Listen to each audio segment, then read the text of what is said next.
We've all been waiting for, and it was worth the wait.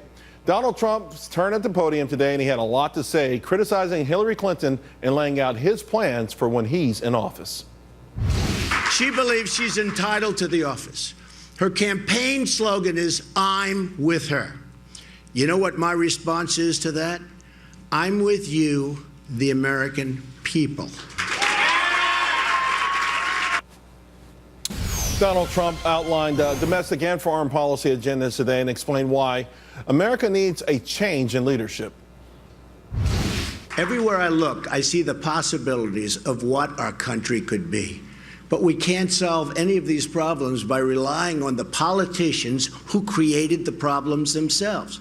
We'll never be able to fix a rigged system by counting on the same people who have rigged it in the first place.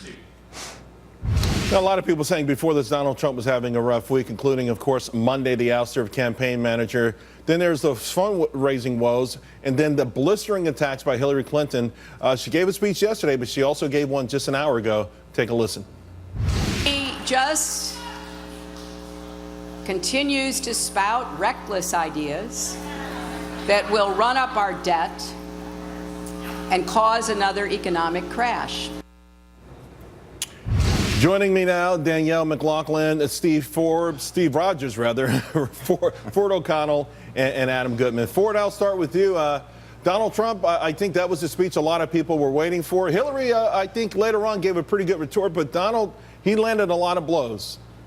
I'm not easily impressed. Today I was really impressed, and frankly, if I'm Hillary Clinton, I'd be politically scared, because not only did Donald Trump, basically provide a vision, but he also, prosecuted effectively her record. If I'm Donald Trump, I give one of these speeches every week or two from now until Election Day, and it might be my most effective weapon in terms of beating Hillary Clinton. Adam, he started out the speech with humility, saying he's running for president because this country, he wants to give back to a country that's been very good to him. Then he pivoted, and it was pretty impressive because he went right after Bernie Sanders supporters, making a direct appeal to them and laying out the case, of course, that Hillary Clinton, among a lot of things, was a world-class liar. The tone was tough, still Donald Trump-esque, if you will, but he seemed like he stayed on point to the way perhaps now Paul Manafort and others want. I'd have to say that Donald Trump had a very good day today. He was more presidential, more substantive, more deliberate. He's appealing to the mind to justify what people are feeling inside, and he needed some of that badly. He talked about the first 100 days, immigration reform, reforms in trade and tax policy. But to your point about Bernie Sanders, which is really the fight right now between both Secretary Clinton and Donald Trump, they're both going after Bernie Sanders supporters. We've seen a recent poll saying that as many as up to half of Sanders supporters are not all that locked in and fond of Hillary. They're open game, and this is, Charles, this is her Achilles heel. This is the reason Donald Trump has a real shot in this election, because this is a referendum on the system. She is the system, and I think today he helped bring that message home. Danielle, I think Hillary understands that, because when you listen to her speech, she almost admitted as much. I mean, it was a direct appeal to two Democratic groups that are leaning Trump. Bernie Sanders supporters and unions. She put out a lot for both of them today. Debt-free college, that got the crowd going big time. Those are the millennials. They've been going big time for Bernie Sanders. She put that out there. Her attack on corporate profits, she put out there. Higher minimum wage, she put out there. And of course, she talked about unions and creating jobs for them as well. Absolutely. I'm a little confused by the notion that Trump is somehow going to get Bernie Sanders supporters. They are not single-issue voters. They're not going to vote on the system, the idea that it's rigged. And frankly, her policies are much closer to Sanders in almost every way. You think about immigration. She's not talking about building a wall. The big policy, though, Danielle, I'll cut you off because I'll let you finish, but the poll that Adam's referring to, I think was a Bloomberg poll. 55% of Bernie Sanders voters said they'll go with Hillary.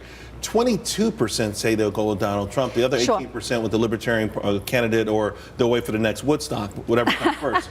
Really think about that for a moment. 55%, that is woeful. It is a lot, but we saw this right after 2008 when Hillary Clinton basically said, came out of the race, and all of Obama's supporters, or rather her supporters, said they would never support Obama. So you see this at this point. I think those numbers are going to change. I think can she effectively distance herself from the system, from the establishment? Because I saw signs of her attempting that today as well. I mean, realistically, no, she is the system, and that's true. But this notion that somehow Donald Trump is the champion against a rigged system he has built certainly a primary campaign on showing people how he has boastfully taken advantage of that rigged system. Right. You know what is interesting on that, though, Steve? The first SEC chairman was Kennedy, because Kennedy knew how to take advantage of the system. A lot of people are saying, hey, you might as well get someone in there who knows where all the hidden loopholes are, can close them, and perhaps save the American public. I want to mention Donald Trump. He made a promise early in his speech to the American voter, quote, he wants to end special interests, the special interest monopoly in Washington, D.C. And he will. But, Charles, there are two very important aspects of this speech. One, he proved she is a liar vis-a-vis Benghazi. She never denied the narrative that it was all about a video. So she cannot be trusted. And that's going to resonate with the American people. Secondly, I'd like to know from someone in the Hillary Clinton camp, Danielle, how anyone can justify her taking money from Saudi Arabia and all of these Mideast countries that want to abuse women, that treat women like property, and kill people for being gay. They throw them off roofs. So please explain to me how anyone could support a person who takes money, which is pretty much an endorsement of her candidacy, believe it or not.